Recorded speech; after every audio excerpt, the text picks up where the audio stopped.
Selamat siang. Om Santi Santi Santium. Assalamualaikum warahmatullahi wabarakatuh. Salam kebajikan, namo buddhaya, salam sejahtera bagi kita semua. Perkenalkan, nama saya Bernadetta M. Retno Asmarani. Saya mahasiswa PPG dalam jabatan kategori 1 Angkatan 2 tahun 2023 LPTK Universitas Negeri Malang.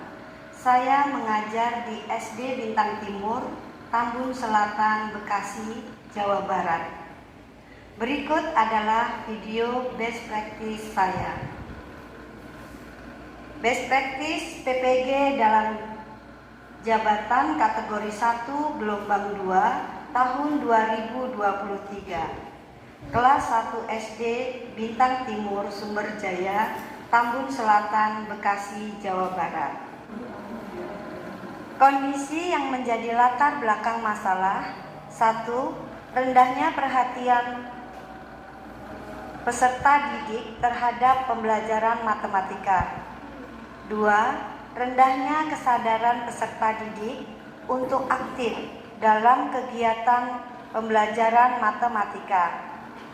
3. Beberapa peserta didik yang cenderung kurang melakukan interaksi aktif dengan guru maupun peserta didik lainnya. Yang keempat, saat pelaksanaan kegiatan kelompok, ada beberapa peserta didik terlihat pasif, tidak ikut bekerja sama dalam melaksanakan proyek, membuat jam analog, menyampaikan pendapat, maupun bertanya pada guru. Dari permasalahan latar belakang tersebut, perlu adanya suatu perbaikan dalam proses pembelajaran untuk mendapatkan motivasi hasil belajar yang maksimal. Tantangan untuk mencapai tujuan yang menjadi tantangan saya sebagai pendidik untuk mencapai tujuan pembelajaran antara lain: 1. Model pembelajaran yang digunakan oleh pendidik kurang inovatif. 2. Metode pembelajaran yang digunakan pendidik kurang variatif dan membosankan. 3. Kurangnya penggunaan media pembelajaran yang tepat. Materi pembelajaran yang bersifat abstrak. Yang keempat, motivasi belajar peserta didik yang rendah. Dari tantangan tersebut akan dicarikan solusi untuk dapat menjawab permasalahan yang akan diajukan. Di antaranya, dalam mengatasi tantangan tersebut, di atas atau solusi yang mengatasinya sebagai berikut. Pertama, pemilihan model pembelajaran yang tepat dan menarik bagi peserta didik. 2. Pemilihan metode pembelajaran yang variatif sehingga peserta didik merasa tertarik dan antusias dalam mengikuti pembelajaran. Yang ketiga, pemilihan media pembelajaran yang tepat dan sesuai dengan karakteristik peserta didik.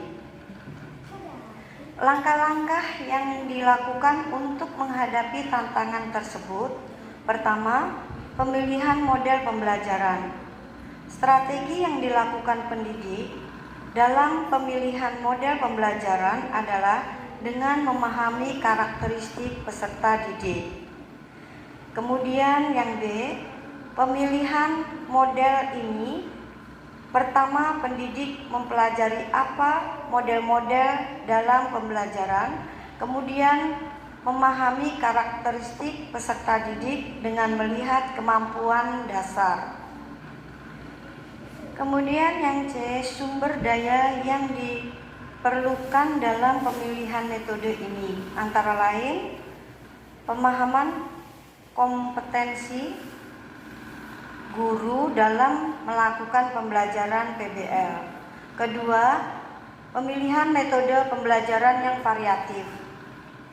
Metode pembelajaran variatif dipilih pendidik, yaitu dengan memahami karakteristik peserta didik dan karakteristik materi pembelajaran. Kemudian, proses pemilihan metode ini, pertama pendidik mempelajari apa saja metode-metode dalam pembelajaran. Sumber daya yang diperlukan dalam pemilihan metode ini antara lain pemahaman atau kompetensi pendidik akan materi pembelajaran PBL. Ketiga, pemilihan media pembelajaran. Media pembelajaran yang saya pilih adalah media pembelajaran yang dirasa tepat dan sesuai dengan materi pembelajaran, yaitu karakteristik peserta didik kelas 1 SD, yaitu pembuatan jam analog yang dilakukan dengan kerja kelompok dan dapat mempresentasikan di depan kelas. Proses pembuatan media ini dimulai dari mempelajari materi pembelajaran sesuai dengan tema yang akan diberikan dalam KBM. Kemudian, pendidik juga merancang PPT, PowerPoint untuk materi pembelajaran serta menampilkan videonya. Kemudian, sumber daya yang diperlukan untuk pembelajaran antara lain pengetahuan pendidik dalam menggunakan jaringan internet, komputer, atau laptop. Yang keempat, meningkatkan motivasi siswa, yaitu pertama yang dilakukan pendidik dalam meningkatkan motivasi peserta didik adalah merancang pembelajaran yang berpusat pada peserta didik.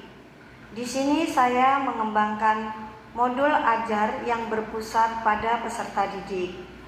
Kemudian kedua, proses pengembangan model ajar yang berpusat pada peserta didik. Pendidik menentukan kegiatan-kegiatan yang akan dilakukan dan membuat peserta didik lebih aktif dalam pembelajaran. Yang ketiga, sumber daya yang diperlukan dalam pemilihan ini antara lain pemahaman modul ajar yang kreatif, kreativitas merancang kegiatan-kegiatan yang membuat peserta didik lebih aktif, modul ajar dan kreativitas merancang kegiatan-kegiatan yang melibatkan peserta didik lebih aktif dalam pembelajaran. Dampak dari aksi terhadap langkah-langkah yang dilakukan.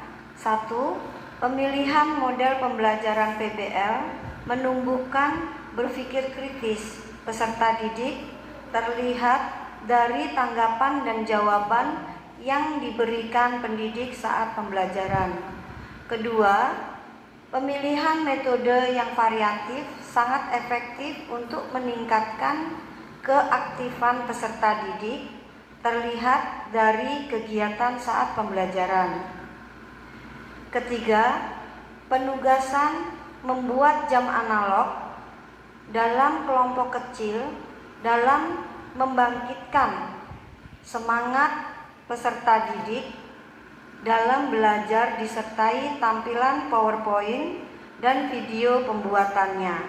Hal ini dapat dibuktikan dengan hasil evaluasi peserta didik. Dengan kegiatan yang berpusat pada peserta didik, sangat meningkatkan keaktifan peserta didik saat proses pembelajaran, sehingga peserta didik termotivasi untuk belajar.